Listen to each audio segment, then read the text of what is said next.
gusta. Sí, entonces también... Nadie quiere que su personalidad se destruya, ¿eh? Pero hemos de pasar un poco por ahí. Entonces también se puede ver cuáles son las fases del alma que va atravesando por ahí. Sí, son 3.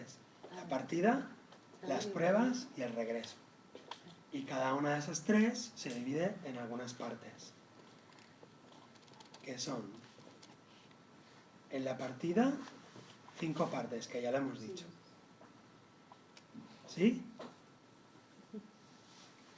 En las pruebas iniciáticas, en la partida, la llamada a la aventura, el rechazo a la llamada, la ayuda sobrenatural, el cruce del primer umbral y el vientre de la ballena o el paso por la noche, el infierno, el descenso al inframundo. Segunda parte, las pruebas iniciáticas. Y aquí Joseph Campbell lo divide en 6. El aspecto peligroso de los dioses. En cada una nos podríamos detener 1 hora o 2. No lo vamos a hacer. Segunda, el encuentro con la diosa.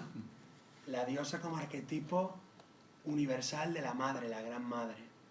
Con su luz y su sombra. Que es un poco lo que decía Rocío en el vídeo de los astros, de los planetas, ¿no? Ningún dios, ningún planeta es bueno ni malo, sino que es una energía propia de ese astro. Tiene una parte luminosa, por así decir, de dones y una parte sombría de peligros. Pero no es que sea bueno ni malo, es un numen, es una fuerza, es un poder, es una energía, es un ser, es un espíritu. No sé cómo decirlo, me faltan palabras. Es un dios o una diosa. Y el alma, te aseguro yo que se tiene que enfrentar a la gran madre. Seréis conscientes o no seréis, pero es como una prueba sine qua non, hay que pasar por ahí. Pasar por esa energía después de atravesar el umbral, bajar y tal, ahora la ternura, el cariño, el amor, porque si estás en el fondo del pozo, si estás en el fondo de la locura absoluta, o en el fondo del dolor físico absoluto, o en el fondo del dolor emocional, la soledad absoluta, entonces, y te mueres ahí, claro, aparece, si tú lo permites, todo lo contrario, y entonces entra ternura, amor, cariño. Entonces al entrar eso, ya está entrando el arquetipo, ya llega la gran diosa. ¿Y ahora cómo es tu relación con ella? Pues depende de tu relación con tu madre, para empezar. Por eso Jung dice que el complejo materno es en la personalidad lo que el complejo divino es en el alma transpersonal. Dicho con otras palabras, el conflicto que tenemos personalmente cada uno con nuestra madre es el conflicto que tiene toda la humanidad con la gran madre, con la gran diosa. O sea, una cosa es en el nivel colectivo, cósmico, el ser humano tiene un conflicto con la diosa madre, sí, lo tiene, está aprendiendo a respetarla, a odiarla, a amarla, a guardar la distancia justa, se imbrinca en la madre tierra, los chamanes lo hacemos y luego queremos desimbrincarnos porque decimos, basta, basta, quiero racionalidad, quiero salirme de, no puedo vivir dentro de un árbol. Entonces, ¿cuál es la relación justa con la madre? Pues el ser humano la está buscando esa relación. Y luego cada uno a nivel personal ha de sanar, revisar, curar su relación con su propia madre. En este caso, pues, Juana, María, Paca, Antonia, es decir, tu madre física. Realmente ahí hay un secreto y hay un trabajo increíble. Sabéis que hay escuelas que se dedican solo a eso. Trabajo con la madre, perdonar a la madre, sanar con la madre. Entonces todo eso sería pues, toda una escuela de muchos años. Pero lo sintetizamos en una prueba con una serie de estrategias, una serie de tácticas, una serie de técnicas, una música preciosa de Schumann, así un adagio lentísimo del amor, cariño incondicional, que es el de la diosa madre, y pasamos a otra prueba, pero cada prueba sería toda una escuela, ¿no? Todo un rito iniciático. Habría que hacer un rito de paso en cada una de las pruebas. Exacto. Volviendo a la antropología. Sí. Porque los ritos de paso son exactamente eso, son el viaje del héroe convertido en una estructura simbólica. Claro. Práctica, ¿no? Claro. Que se puede caminar. Entonces los ritos de paso, para los que no lo sepáis, se dividen en 3 partes, igual que el viaje del héroe.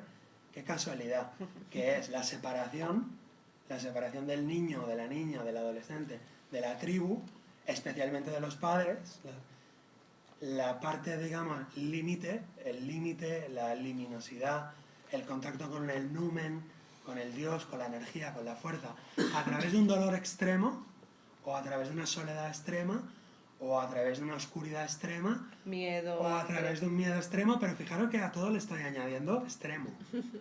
O sea, miedo extremo, dolor extremo. ¿Por qué extremo? Porque en ese campo, en esa zona, el alma se vuelve excéntrica, sale de la zona conocida y activa poderes que permanecen inactivos a no ser que los necesitemos en caso de vida o muerte. Lo repito, si no nos ponemos en un caso de vida o muerte, no activamos todos nuestros poderes. Lo siento, esto es muy incómodo de escuchar porque vivimos en la sociedad del confort. En la sociedad del confort, o sea, no hay nada más antiheroico que el confort.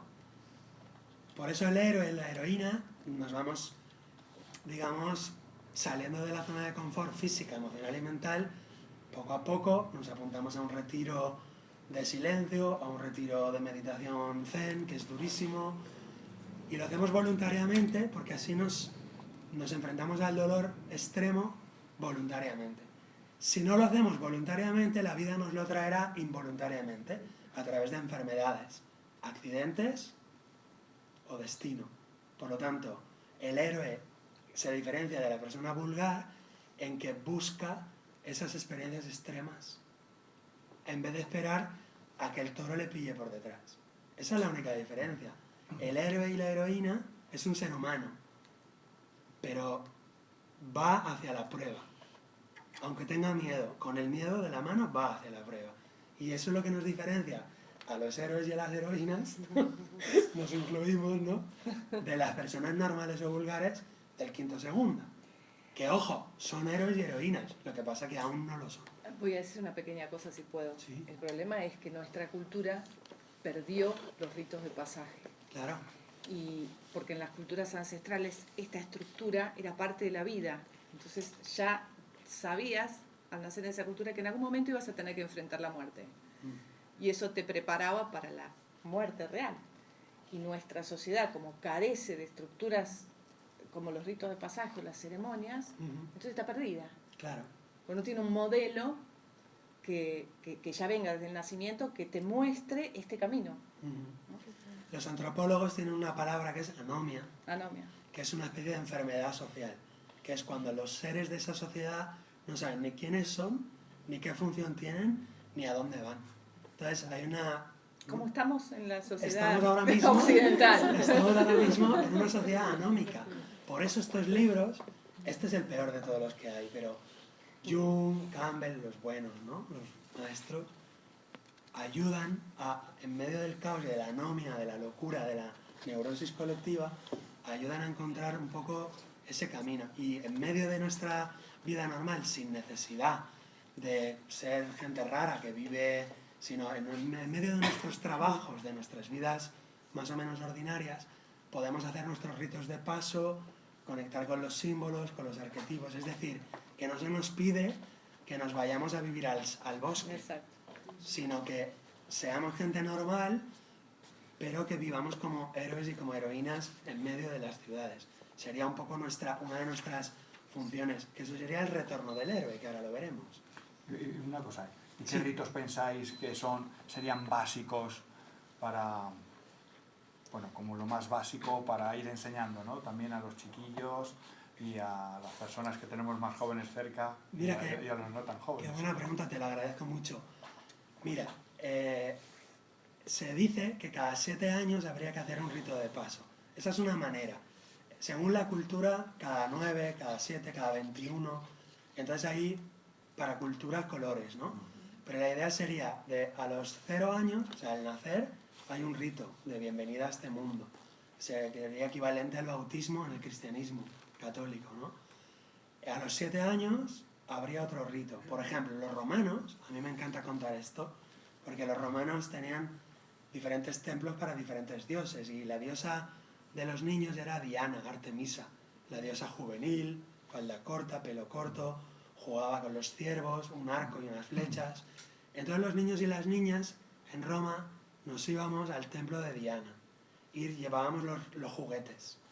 Y entonces tú llevabas tus juguetes de madera, tu espadita de madera, lo llevabas y los regalabas a la diosa. Luego los sacerdotes o sacerdotisas los regalaban a los niños pobres esos juguetes. Pero ese niño o esa niña pasaba por ese ritual donde te llevaba de la mano papá o mamá, tú dejabas los juguetes allí y luego al volver a casa ya no te llevaba de la mano. Te estabas emancipando. Cambia el rol. A los 14 años, pues los Pieles Rojas se iban a cazar su caballo. ¿Sabéis esa historia? Eso es un rito de paso tan bonito, tan bello, tan hermoso. Es que soñar con eso es bellísimo. El guerrero se iba del pueblo, iba buscando una manada de caballos y encontraba en esa manada de caballos a su caballo. Lo tenía que elegir. Si no lo elegía, los caballos corrían y no había manera de cazar a ninguno. Entonces ahí ya iba aprendiendo determinación, arriesgarse a elegir uno que luego no funcione, pero tiene que elegirlo. Cuando elige a uno y mira a uno, los otros caballos se dan cuenta y lo empiezan a echar de lado, porque se dan cuenta que está persiguiendo a ese y no a los demás. Entonces los otros caballos, como medida de protección, lo empujan y lo dejan a ese caballo solo, como diciendo, bueno, apáñate tú, con el humano, y se va en la manada por un lado y el caballo solo. Y el indio lo sigue durante varios días, no lo puede dejar descansar. Entonces lo sigue día y noche, porque si el caballo descansa no lo cogería nunca. Pero lo va azuzando, le grita, le tira piedras, le tira con la onda, y al final el caballo se para a beber o a comer y le lleva comida y se la da en la mano. Y entonces, pues lo estoy resumiendo todo así en plan rápido, y empieza a saltar de un lado al otro del caballo y cada vez se queda un segundo encima del lomo del caballo.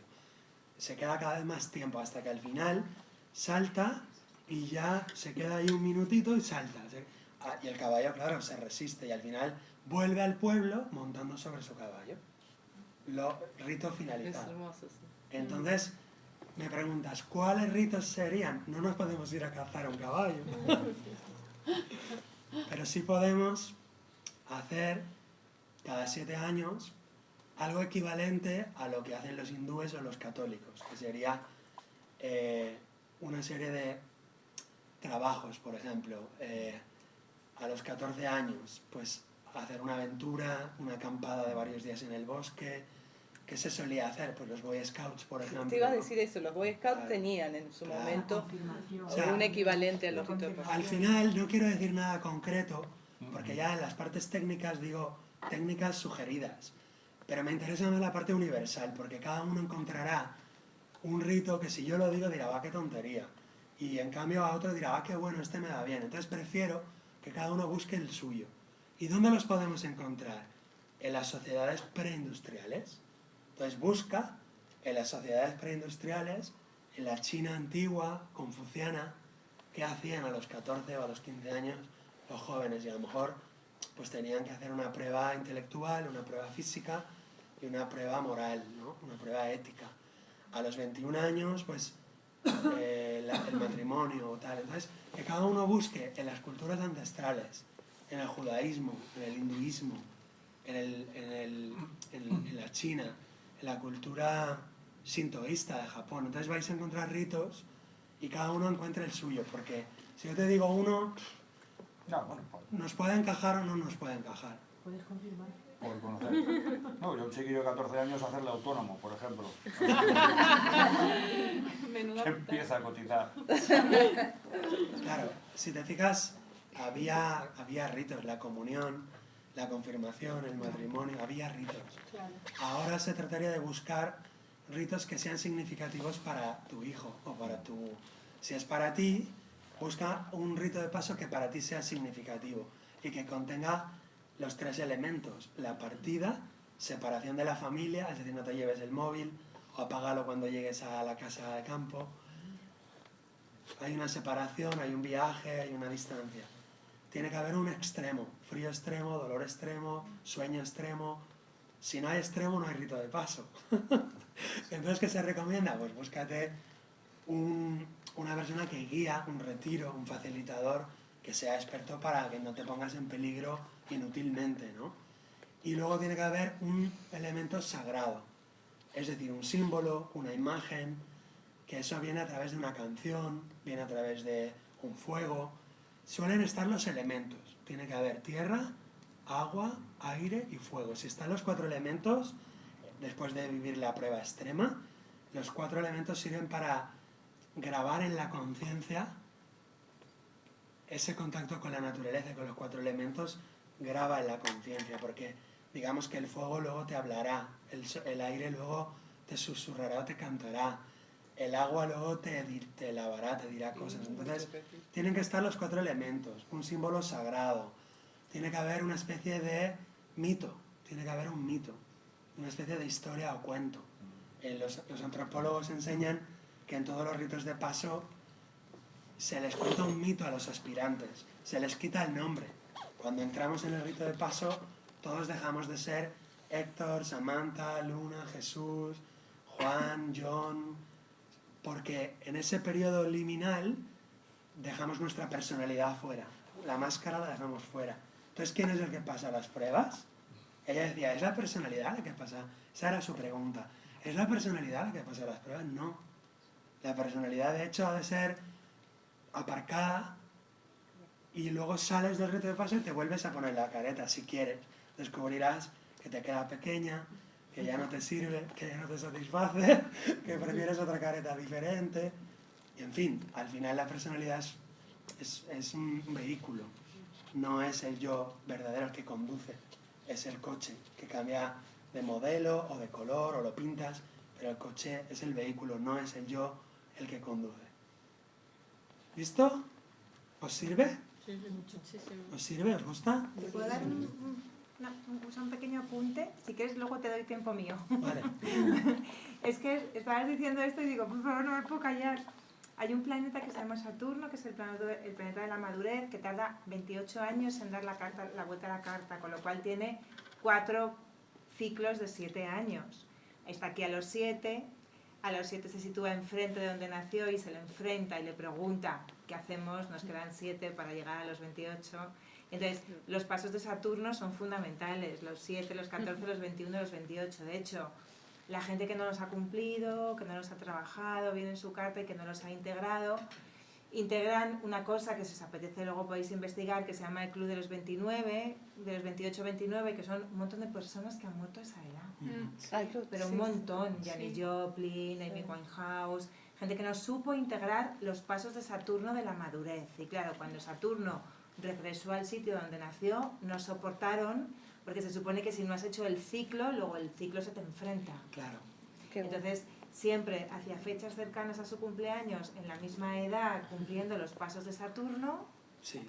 Y después se duplica, o sea, después se vuelve a dar también. Por supuesto, los siguientes después 28. El siguiente lo tienes a los 56. O sea, las fases son 28, 29, 56, y mientras tanto están los cuartos, Sí, que son el 7, el 14, el 21. claro. Me viene muy bien que lo digas, Rocío, porque...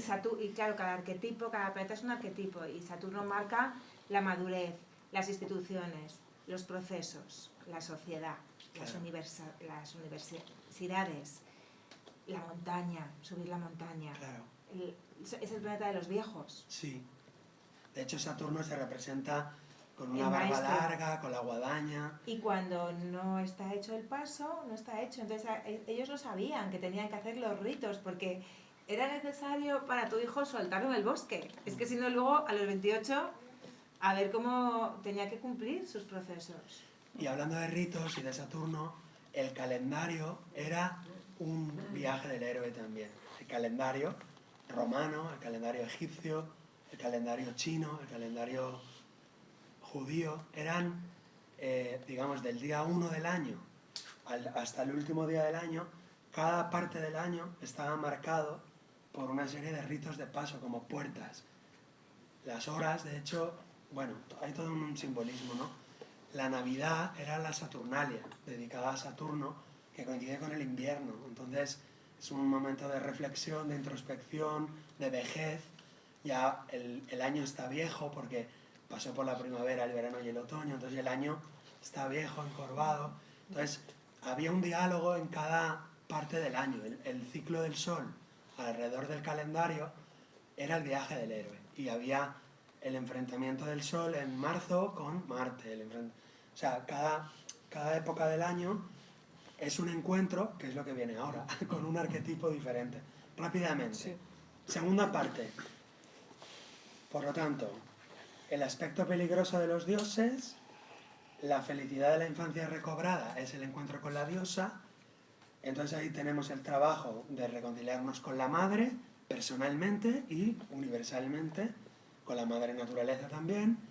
La infancia nos conecta con todas las sanaciones del niño interior, todo lo que es la sanación de la infancia, que es un proceso, una parte fundamental de todas las terapéuticas,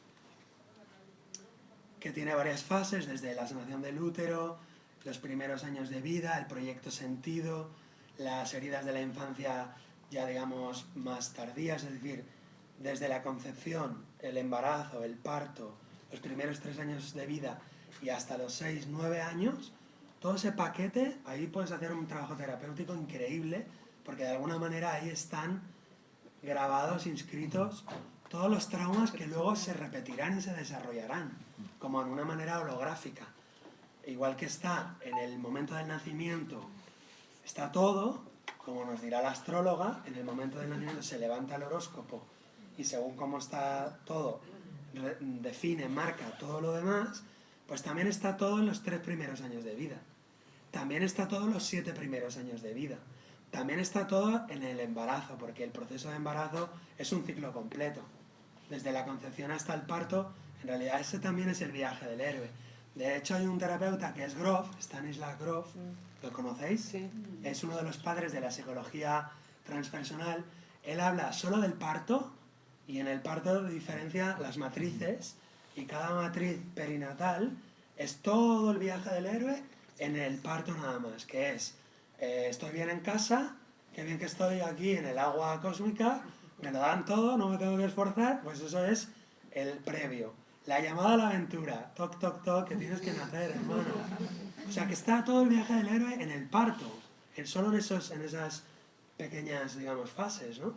Entonces hay una succión, el líquido sale, el líquido amniótico, entonces él lo va relacionando todo con las fases del héroe y sale el movimiento del niño que se da la vuelta, se pone boca abajo, tiene que ajustarse, es una forma de espiral, porque la cabeza y los hombros y las caderas giran, entonces hay una cruz así que va girando, entonces el niño hace así, entonces está todo ahí, ¿no? Cuando está atrapado el niño entre un mundo y otro, bueno, son todas las pruebas, ¿no? Y luego sería el retorno, hay que volverse a meter. No, es broma. El retorno sería otro retorno, simbólico, no de meterse físicamente, ¿no? Como le preguntaban a Jesús los apóstoles, a ver, dices que hemos nacido de agua y que ahora tenemos que nacer de fuego. Maestro, explícate que no entendemos nada. ¿Quieres que nos volvamos a meter en el vientre de nuestra madre?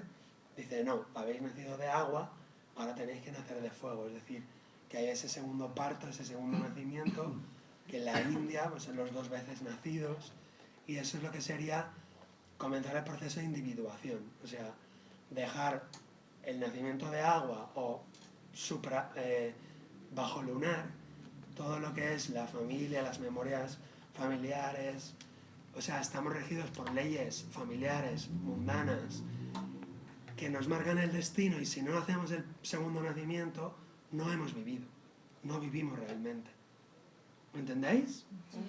O sea, la gente que no hacemos el viaje del héroe y que no hacemos un proceso de individuación, podemos vivir una vida entera bajo las leyes de la luna, es decir, no hemos pasado de la Tierra a la luna, de la luna a los otros planetas, que es enfrentar los diferentes arquetipos, que ahora lo veréis con Rocío, y finalmente convertirnos en el sol que ya somos, que en el fondo somos el sol.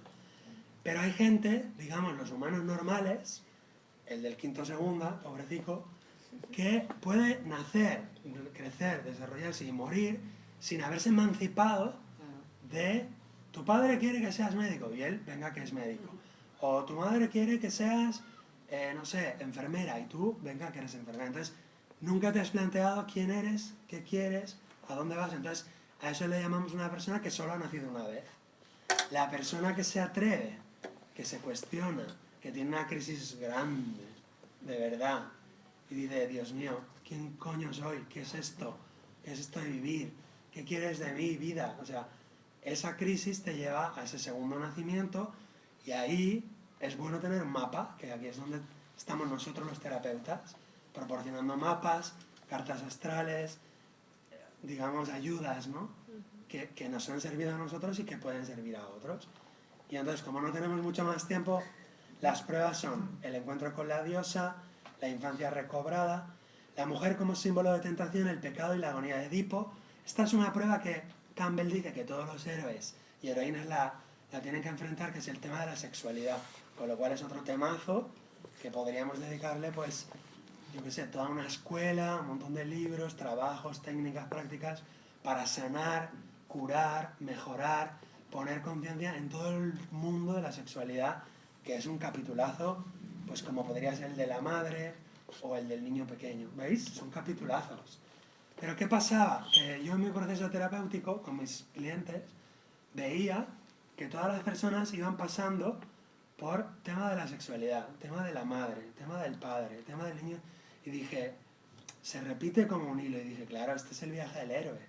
De ahí de hacerle el libro como un proceso terapéutico, porque si haces un proceso largo con una persona, yo he hecho ya varios años con varias personas, un proceso largo de 1 año y medio, 2, es una vez al mes solo, como yo trabajo, pero vamos tocando todos los temas, y te das cuenta al final que es el viaje del héroe, no hay uno de estos temas importantes que la persona no trabaje o no sane si quiere ser una persona completa, si quiere integrar todas las facetas de la personalidad.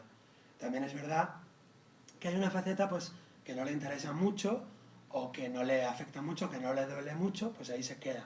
Pero lo ideal, si hiciéramos un viaje completo, un proceso terapéutico transpersonal largo y completo, sería pasar por todas las pruebas y tocar todos los temas, aunque sean una sesión o en 2.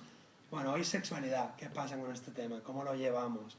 Y entonces aquí, en el capítulo de la sexualidad, tendrás tus preguntas de reflexión, tus técnicas, tus tal. Luego, reconciliación con el padre, otro temazo. El papá, chan. Entonces la fuerza masculina, la ley, el poder, las órdenes, cómo lo llevas, cómo lo vives bien, lo vives mal. Entonces, el perro viejo de la consulta ya se va dando cuenta, en las consultas previas, donde va habiendo temas, ¿no? Y cuando lleguemos ahí saldrá. ¿Por qué? Porque se manifiesta todo en el universo. Es decir, si tienes un problema con la madre, tienes un problema con la alimentación. Si tienes un problema con la madre, tienes un problema con la autoestima. Si tienes un problema con la madre, tienes un problema con la habitabilidad de la casa, cómo habitas en tu cuerpo. Si tienes un problema con el padre, tienes un problema con la autoridad. Tu jefe, el gobierno, el Estado. Mira, es que no paran de ponerme multas, la Guardia Civil, el juez, que estoy a tira y afloja con un juez. Entonces, resolviendo el problema con tu papá, resuelves los problemas de afuera del mundo. ¡Qué bueno es esto!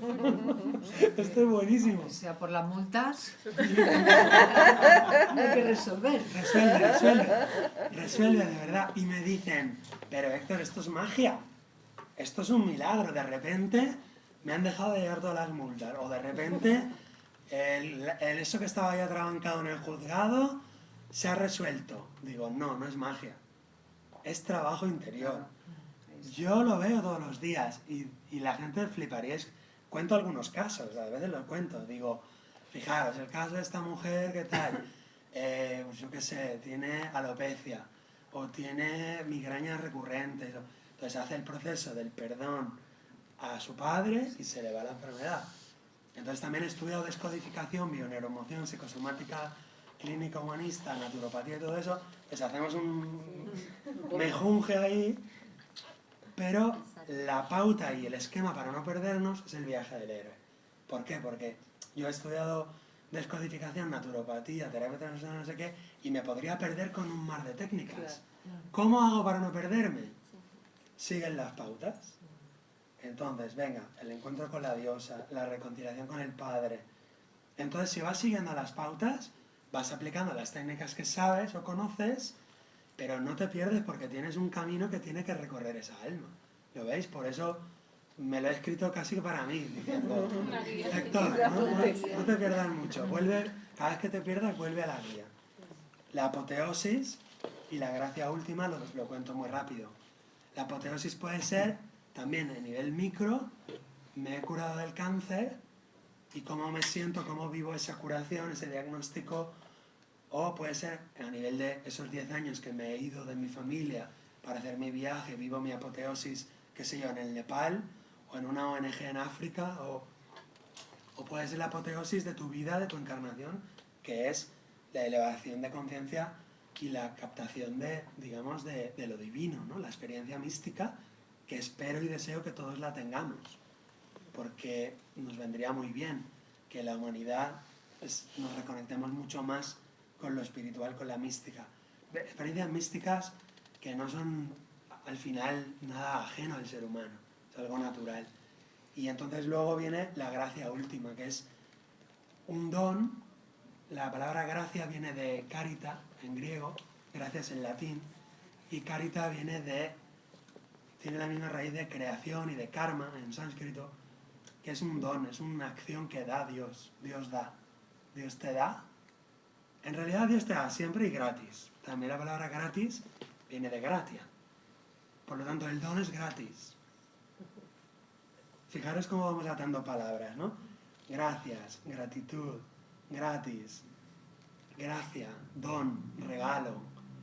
Entonces, de alguna manera, el paciente, el enfermo, el buscador, el viajero, después de todo eso, hace un vacío en su alma y entonces ahí puede recibir la gracia. Y todo lo demás ha sido una especie de previo para hacer ese vacío. O sea que el encuentro con el niño pequeño, con la madre, con la sombra, con la sexualidad, con el padre y todos los encuentros de los dioses, que son los diferentes planetas también, al final nos van a llevar a, bueno, después de todo, nada sé, soy tuyo. Y entonces puedo recibir el don, que si yo soy tuyo, entonces reconozco el vínculo. Y la gracia es el vínculo. En realidad la gracia es... ¿Qué es la gracia? Buena pregunta. Lo sabremos cuando la recibamos. Es el elixir, el néctar, es el Tao, es la bebida sagrada, es el santo grial, es la espada mágica, es la joya, es el amrita, el néctar de los dioses, el líquido sagrado. Y entonces, ahora yo con eso vuelvo al mundo y ese es el final de la etapa. ¿Todavía no me has avisado, Samantha? No, ya estamos en tiempo para avisar. Ponle un cierre a esto. Hay que ponerle un cierre. Dale un final, ¿no? Dale un final. Ponle un cierre. El héroe vuelve, entonces es el retorno del héroe y tiene, según Campbell, 5 partecitas. Esta tercera y última gran parte, que es el retorno del héroe, tiene 5 partecitas. Son muy interesantes, muy interesantes, y vale mucho la pena para los terapeutas, para los profesionales, reconocer el regreso y las 5 partecitas del regreso. ¿Por qué? Porque las películas acaban con la apoteosis. Las películas de Hollywood acaban con la gracia, con la apoteosis. Chan, no sé qué, ¿no? Y ya se acaba y bien. Y la gracia es volver con la gracia. Vuelves y ahora tienes esas 5 partecitas que son la negativa, regresar, el rechazo al mundo ordinario. Si antes había un rechazo de salida al mundo extraordinario para vivir el encuentro con todos los dioses, arquetipos, esa especie de centrifugadora cósmica en la cual me voy a meter, pues ahora hay una negativa a regresar. No quiero volver al mundo ordinario. Y esa negativa es toda una etapa a resolver y a superar. Y vais a encontrar pacientes o clientes vuestros que no quieren volver y que se quieren quedar ahí colgados como si fuera un LSD que no quieren que se acabe. Y no puede ser. Una de las partes de la terapia es, bueno, y ahora que te has curado el cáncer, o bueno, y ahora que has estado 3 años en la India y que ya, ahora hay que hacer la colada, hay que fregar los platos, hay que barrer, hay que quitar los pelos del sofá del gato. Es decir, me rehuyo, ese mundo ordinario es doloroso, es un choque terrible, como aterrizar con un avión, pues no sé, en Madrid-Barajas después de estar en el viaje de tu vida, ¿no? Y entrar en ese mundo de cemento y entonces veo que hay gente que viene a la consulta porque apenas ha empezado el viaje, hay gente que viene a la consulta porque está en medio de las pruebas y no se aclara, se está enfrentando con la madre, con el niño interior, con la sexualidad, está en medio del caos de Ulises, en los torbellinos del barco de Ulises, con Polifemo, con Neptuno, y otros, sin embargo, ya han pasado esas 2 etapas, pero no se hallan en el mundo. Y el problema lo tienen en la tercera etapa, que tienen que hacer la aceptación del mundo ordinario, la huida mágica, o sea, escapar del mundo mágico para volver al mundo ordinario, o bien ser rescatados por el mundo ordinario. El mundo ordinario manda a alguien que los rescata del mundo mágico y los vuelve a llevar. Que puede ser tu hijo, tu amigo, tu padre, tú mismo, o una vez más, lo que hay afuera es una expresión de algo dentro, y finalmente la posesión de los 2 mundos. Tener la capacidad de volver al otro mundo, estar en el otro mundo cada vez que tú quieras, y estar en este mundo para poder llegar al 5.º paso, que es la gracia para vivir y el don que tú pones al servicio de los demás. Con lo cual, combinar los 2 mundos sería como una persona que vive en el mundo mágico, en el mundo místico y en el mundo ordinario a la vez. Y esa habilidad es la que tienen los brujos, los chamanes, ¿no? Que viven en el nahual y en el tonal y van de un mundo al otro. Y que de alguna manera eso lo tenemos que adquirir todos los terapeutas y profesionales de la ayuda para no salir de nuestro mundo mágico y quedarnos en este mundo ordinario siempre, sino ir y venir con nuestras personas a las que guiamos.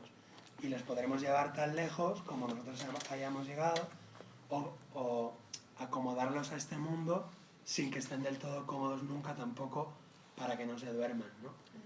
Y finalmente poner ese don al servicio de la humanidad en forma de crear un canal como el que ha creado Jesús, que se llama El Camino del Terapeuta, que ayuda a un montón de terapeutas profesionales, etcétera. Eso es de alguna manera la gracia, ponerlo el don al servicio de, o como Samantha, dando información, comunicación, conectando almas, o como Luna, o como todos vosotros y vosotras, que estamos ya poniendo al servicio de otros nuestros dones y talentos. Así pues, os deseo un buen viaje de leer.